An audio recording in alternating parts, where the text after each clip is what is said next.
अस्सलामुअलैकुम। आज हम लोग बना रहे हैं चिकन बारबेक्यू राइस। इसके लिए हम लोगों को चाहिए सबसे पहले 2 table spoon chilli sauce, 2 table spoon सिरका और सोया सॉस और 2 टेबल स्पून सिरका, हाफ चम्मच पेपरिका पाउडर,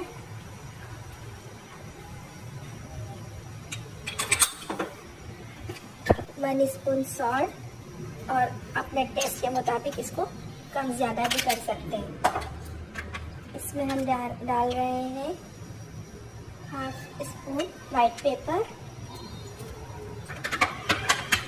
और इसमें हम डाल रहे